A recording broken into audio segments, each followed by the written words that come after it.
Assalamualaikum warahmatullahi wabarakatuh.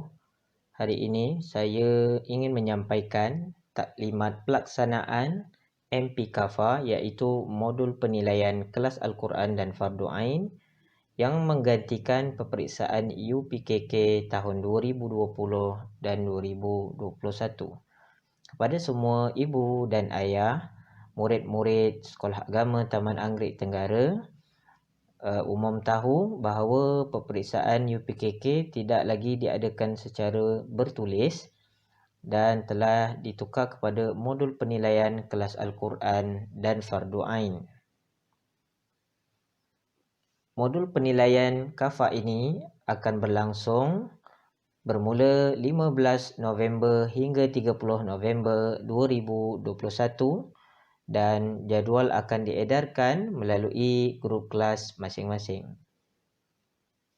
Ayah dan ibu serta murid-murid Sekolah Agama Taman Anggerik Tenggara, seperti di hadapan paparan terdapat jadual peperiksaan penilaian UPKK ataupun kita kenali sebagai modul penilaian UPKK bermula daripada 15 November hari Isnin sehinggalah 29 November 2021 hari Isnin.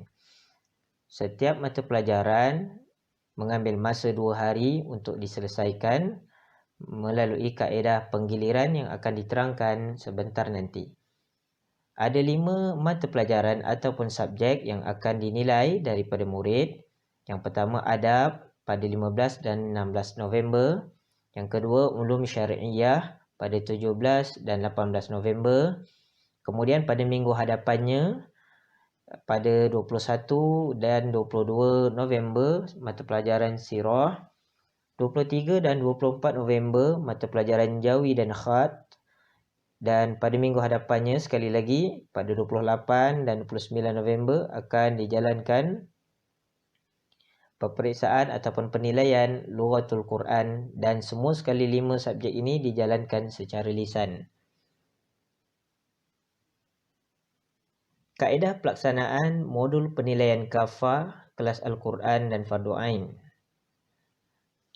Ujian ini dilaksanakan secara lisan sepenuhnya dan tidak lagi diadakan peperiksaan besar secara bertulis.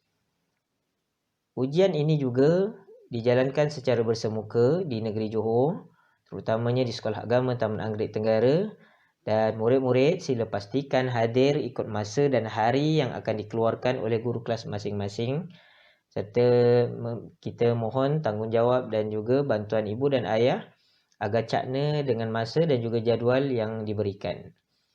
Murid-murid juga hendaklah datang berpakaian dengan pakaian sekolah yang lengkap semasa ujian.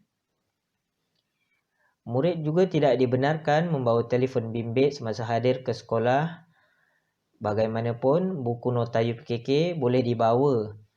Ketika menunggu calon yang sedang dinilai, murid-murid akan duduk di bahagian menunggu serta berjarak dan bolehlah gunakan masa tersebut untuk mengulang kaji sedikit sebelum dinilai. Murid-murid juga ketika sampai di sekolah hendaklah mengambil bacaan suhu di tempat mengambil suhu di tempat selalu yang kita gunakan akan dikelolakan oleh beberapa orang guru dan guru tersebut akan menunjukkan kita ke mana arah yang sepatutnya kita pergi untuk dinilai. Murid-murid yang sakit ataupun menjalani kuarantin sila maklumkan dan kemukakan surat klinik ataupun hospital yang berkenaan kepada pihak sekolah, terutamanya kepada guru kelas masing-masing. Kaedah penggiliran untuk modul penilaian KAFA ataupun kelas Al-Quran Fardu Ain adalah seperti berikut. Ibu-ibu, ayah-ayah serta murid Sekolah Agama Taman Anggerik Tenggara, sebagai contoh, peperiksaan adab yang akan dijalankan pada 15 November dan juga 16 November 2021. Setiap mata pelajaran akan dipecahkan kepada 2 kumpulan, kumpulan A dan kumpulan B. Kumpulan A akan hadir pada hari Isnin 15 November 2021. Kumpulan A akan hadir pada jam 2 petang dan berakhir pada jam 6 petang. kumpulan A terdiri daripada 10 orang calon ataupun murid. Begitu juga pada hari Selasa 16 November 2021. Kumpulan B pula akan hadir pada jam 2 petang dan berakhir pada jam 6 petang untuk mengikuti penilaian UPKK tersebut. Kumpulan B juga mempunyai seramai 10 orang calon ataupun 10 orang murid. Bagi setiap perkara ataupun subjek UPKK, iaitu 5 perkara, bermula daripada adab, sirah, ulum syar'iyah, khat dan jawi serta lughatul Quran, akan dipecahkan setiap mata pelajaran tersebut, murid-muridnya atau calonnya kepada kumpulan A dan juga kumpulan B dan mempunyai senarai nama masing-masing. Murid-murid Sekolah Agama Taman Anggerik Tenggara, sekolah kita mempunyai 9 orang guru ataupun 9 orang penilai yang akan menjalankan penilaian kepada semua darjah 5 dan 6 seramai lebih kurang 190 orang. Jadi murid-murid pastinya tidak akan tahu ataupun tidak akan dijamin bahawa guru yang menilai anda bukanlah semestinya guru kelas, dan guru juga tidak akan pasti bahawa dia akan menilai muridnya sendiri. Jadi murid-murid seperti di dalam paparan di hadapan, contohnya kumpulan A hari Ahad. Ini kaedah penggiliran. Kumpulan A hari Ahad akan dinilai seperti satu orang guru menilai 10 orang murid pada jam 2 petang sehingga pukul 6 petang. Dan perkara ini juga berlaku pada keesokan harinya untuk kumpulan yang seterusnya, iaitu kumpulan B hari Isnin. Satu orang guru yang sama juga akan menilai 10 orang murid lagi yang lain bermula jam 2 petang sehingga pukul 6 petang.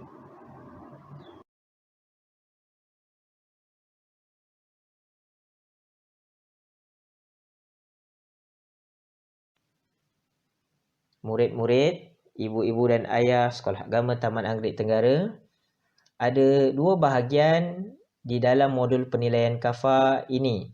Yang pertama ialah bahagian A dan yang kedua bahagian B.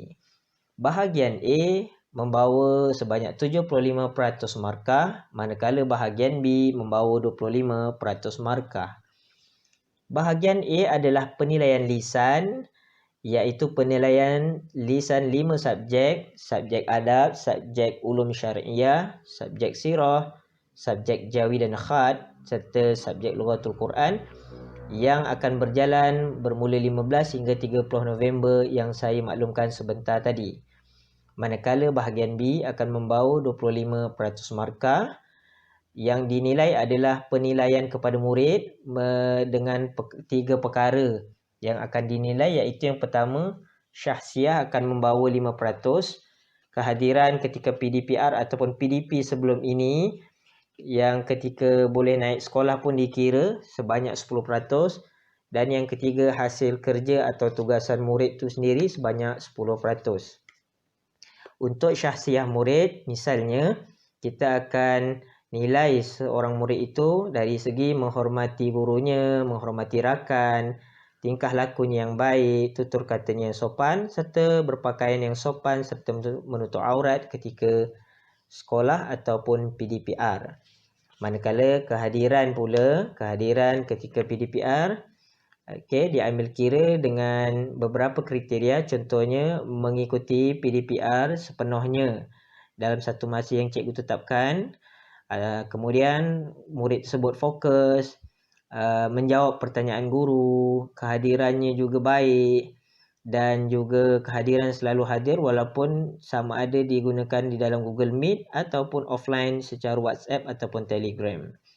Manakala hasil kerja tugasan murid pula dinilai pada 2 kriteria, misalnya membuat setiap lembaran kerja ataupun tugasan yang diberi, dan yang kedua menghantar lembaran kerja atau tugasan kepada guru setelah siap tugasan PDPR. Jadi itu bahagian B yang dinilai oleh guru kepada murid. Dan yang kita nak tekankan pada 15 hingga 30 November ialah bahagian A, iaitu penilaian lisan 5 subjek sepatutnya bertulis telah ditukar menjadi modul penilaian sepenuhnya. Okey, di hadapan murid-murid adalah contoh ataupun gambaran bagi bahagian A, iaitu soalan jawab lisan. Bahagian A contohnya subjek adab. Okey, anda sebagai murid akan diberi 5 set soalan. Contohnya subjek adab, anda akan diberi 5 set soalan. Okey, setiap set mempunyai 15 soalan dan membawa markah 25 markah. Namun, murid bukanlah menjawab 5 set soalan kesemuanya, tetapi hanya memilih 3 sahaja daripada 5. Memilih 3 set sahaja daripada 5 set soalan untuk dijawab. Maka sudah pastinya murid akan menjawab 45 soalan yang membawa markah 75 markah. Murid-murid, contoh lain, contoh subjek Jawi. Okey, guru akan panggil murid ke hadapan calon pertama. Kemudian dia akan ditanya untuk memilih 3 set daripada 5 set soalan. Maka murid pun akan pilih set berapa dia akan sebut. Dia akan sebut set berapa yang dia nak. Kemudian guru akan buka soalan dan terus tanya secara lisan dan murid terus saja menjawab. Okey, jadi murid perlu memilih 3 set soalan sahaja daripada 5 yang membawa 45 soalan serta 75 markah.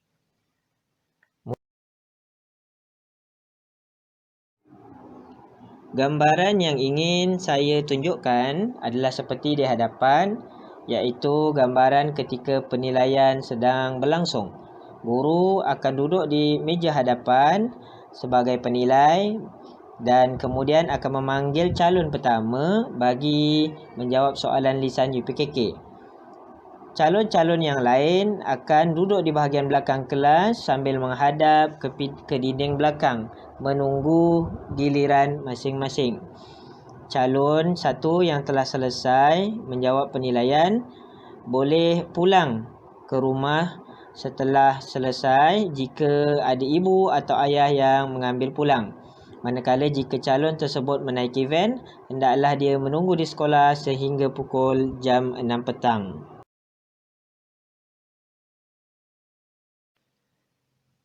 Subjek dan silibus modul penilaian kelas Al-Quran dan Fardu Ain. Okey, murid-murid boleh tengok dan ustaz juga akan hantarkan di dalam grup besar sekolah berkenaan dengan silibus ataupun sukatan 5 mata pelajaran. Contohnya adab darjah 3 kena baca apa, darjah 4 dan darjah 5. Okey, kemudian kita ada juga silibus ulum syar'iyah, iaitu subjek akidah dan juga ibadat. Murid-murid boleh baca, insya-Allah kalau semua orang baca, insya-Allah boleh jawab. Okey, begitu juga dengan silibus sirah darjah 3, 4 dan juga darjah 5. Seterusnya ialah silibus jawi darjah 3, darjah 4 dan darjah 5. Okey, boleh bersedia dengan jenis-jenis tulisan khat. Okey, boleh bersedia dengan mengenal jenis-jenis namanya, okey, bentuknya. Juga murid-murid kena fokus pada beberapa jenis ayat, contohnya ayat tanya, ayat nafi, ayat penyata, ayat suruhan, dan beberapa perkara lagi yang penting seperti ejaan, huruf dan juga imbuhan awalan serta akhiran. Kemudian ialah silibus Lughatul Quran ataupun bahasa Arab pada tahun 3, 4 dan 5. Murid-murid saya syorkan untuk lihat betul-betul gambar. Kalau ada gambar haiwan, gambar tumbuh-tumbuhan, gambar sayur-sayuran dan juga peralatan sekolah, ingatkan gambar dan namanya dalam bahasa Arab. Jadi guru-guru penilai akan tanya awak dan awak perlu menjawabnya dalam bahasa Arab.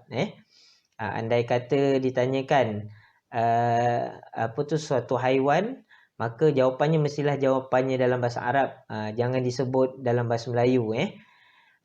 Kemudian murid-murid hendaklah membaca dan mengulang kaji jenis-jenis ayat. Okey, kemudian nama-nama hari dalam seminggu, yaumul ahad sehinggalah yaumus sabti. berapa 7 hari tersebut, ingatkan nama-nama bulan Islam daripada Muharram sampailah bulan ke-12-nya iaitu bulan Zulhijjah. Okey, begitu juga dengan bulan Masihi bermula dengan bulan Januari dalam bahasa Arab sehinggalah bulan Disember. Begitu juga dengan waktu dan jam. Murid-murid insya-Allah kalau baca insya-Allah boleh jawab. Jadi teruskan mengulang kaji. Tanggungjawab ibu dan ayah bagi menyediakan anak-anak menghadapi modul penilaian kelas Al-Quran dan Fardu Ain ini ialah yang pertama kena cakna jadual dan masa yang ditetapkan nanti oleh guru dan juga sekolah di dalam grup kelas masing-masing. Yang kedua, pastikan maklum pada guru kelas jika ada masalah, terutamanya kadang kita ni masalah kesihatan, apa-apa pun sila maklumkan, jangan berdiam diri. Yang ketiga, pastikan calon dapat dihubungi. Maklumlah ketika PKP ni ada sahaja yang tak dapat dihubungi langsung, jadi minta tolong kepada ibu-ibu ayah yang lain, panjangkan juga makluman ini kepada ibu ayah yang mungkin dia sibuk bekerja ataupun ada komitmen luar. Dan nombor keempat, jaga kesihatan murid, jangan sampai kena jangkitan. Yang kelima, bimbing anak-anak kita supaya dapat buat ulang kaji untuk peperiksaan ini. Masanya panjang, insya-Allah. Kalau membaca boleh jawab. Murid-murid, cikgu selalu dan suka berpesan apabila ditanya oleh penilai, janganlah diam. Ataupun cikgu saya tak baca, ataupun cikgu saya tak ingat, ataupun cikgu saya tak tahu. Tapi usahalah untuk beri jawapan ketika ditanya, kerana dengan membuka suara ataupun bagi jawapan itulah cikgu akan pertimbangkan juga untuk bagi markah daripada kita tidak berusaha langsung untuk jawab ataupun diam. Okay, murid-murid hendaklah usaha iaitu dengan buat ulang kaji, banyak membaca, kemudian berdoa pada Allah Subhanahu Wa Taala dan akhirnya pada hari peperiksaan tawakal. Jangan rasa risau dan gelisah, takut tak dapat jawab, tapi tawakallah. Tawakal bermaksud serahlah pada Allah Taala.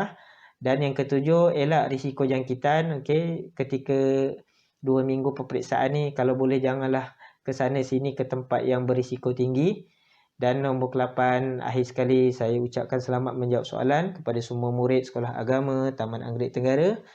Dan akhir sekali sekian. Wassalamualaikum warahmatullahi wabarakatuh. Sebarang pertanyaan boleh ditanyakan pada guru kelas masing-masing ataupun kepada pihak sekolah. Aqulu qauli hadza wa astaghfirullahal azim li wa lakum. Assalamualaikum warahmatullahi wabarakatuh.